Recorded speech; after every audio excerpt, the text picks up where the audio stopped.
आज हम Indian geography के चैप्टर भारत में सिंचाई के बारे में पढ़ेंगे। तो चलिए स्टार्ट करते हैं।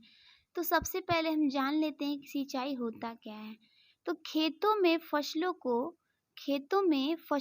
कृत्रिम रूप से जल देना सिंचाई कहलाता है। मतलब कि उस सिंचाई उसे कहते हैं कि किसी भी क्षेत्र पर या किसी भी भूमि पर हम कृषि करने के लिए उससे कृषि के फसल को उपजाने के लिए जो हम जल देते हैं, कृत्रिम रूप से जो जल देते हैं, उसे सिंचाई कहते हैं।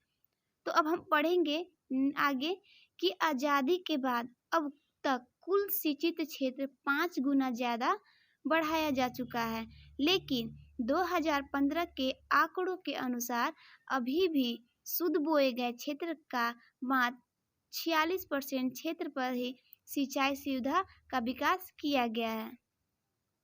अर्थात अभी भी शुद्ध बोए गए क्षेत्र का 54% क्षेत्रफल मानसूनी वर्षा पर निर्भर है। बता दें दोस्तों कि वैसे तो भारत की कृषि ज़्यादातर मानसूनी वर्षा पर ही निर्भर करती है।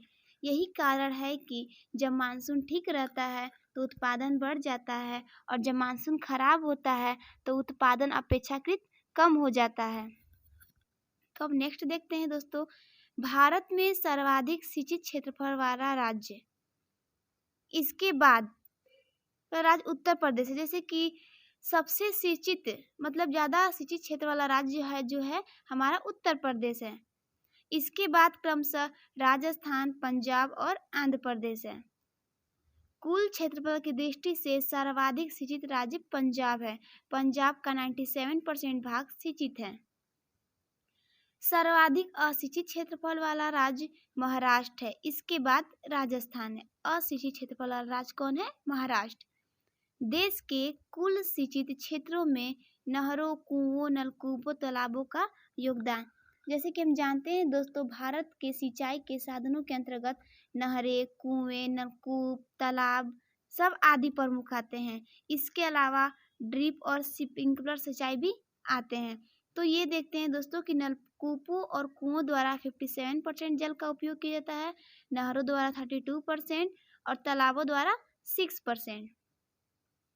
अब नेक्स्ट देखते हैं शीर्ष 4 नहर सिंचित राज्य उत्तर प्रदेश, राजस्थान और आंध्र प्रदेश और पंजाब।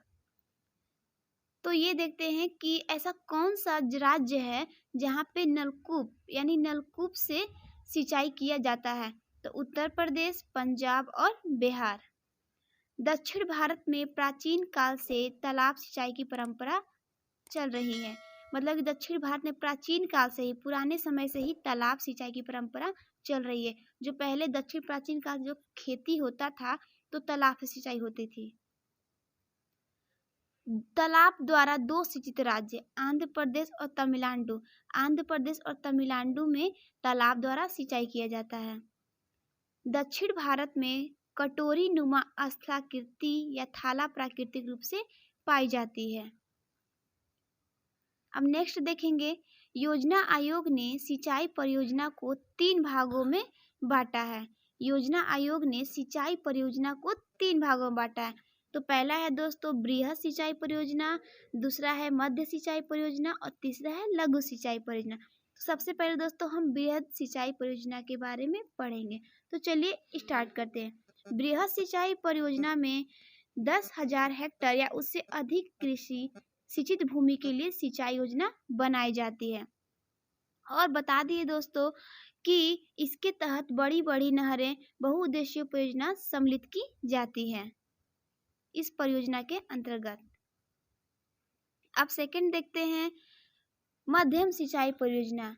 ये क्या है? इसके तहत 2,000 से 10,000 हेक्टेयर के बीच सिंचित भूमि सम्मिलित की जाती है। इसके तहत छोटी छोटी नहरों का निर्माण किया जाता है। अब तीसरा देखते हैं, अभी हम दूसरा देखे मध्यम सिंचाई परियोजना, अब तीसरा देखते हैं हमारा लघु सिंचाई परियोजना आता है। तो इसमें इसके अंतर्गत 2,000 हेक्टेयर से कम भूमि सम्मिलित की जाती है।